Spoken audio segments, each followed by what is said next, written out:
കുമ്പനാട്ടും മുളക്കുഴയിലും പുനലൂരുമുള്ള എല്ലാ പെന്തക്കോസ്ത്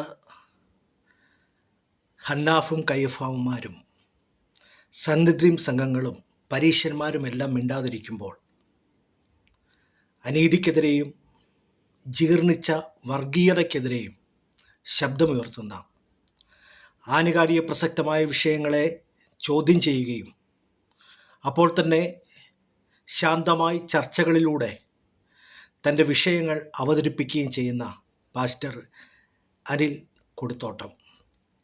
അദ്ദേഹത്തിൻ്റെ പേരിൻ്റെ മുന്നിൽ ഡോക്ടറെന്നോ റവറണ്ടെന്നോ ഒന്നും വെക്കാറില്ല. അദ്ദേഹം ഒരു പാസ്റ്റർ തന്നെയാണ്. അദ്ദേഹത്തിൻ്റെ ശുശ്രൂഷകളെ ഓർത്ത് ഞാൻ ദൈവത്തെ സ്തുതിക്കുന്നു. അനുഗ്രഹീത കൺവെൻഷൻ പ്രഭാഷകനും ദാർശനികനും അപ്പോൾ തന്നെ പബ്ലിക് പ്ലാറ്റ്ഫോമുകളിൽ തൻ്റെതായ ചിന്തകൾ ചരിത്ര അവബോധത്തോടെ വളച്ചൊടിക്കാതെ ചരിത്രത്തെ നന്നായിട്ട് സംസാരിക്കുന്ന ബഹുമാന്യ കർത്തദാസന് എൻ്റെ പ്രാർത്ഥനയും എൻ്റെ സപ്പോർട്ടും ഞാൻ നേരുന്നു. അഭിവാദ്യങ്ങൾ പ്രാർത്ഥനയോടെ.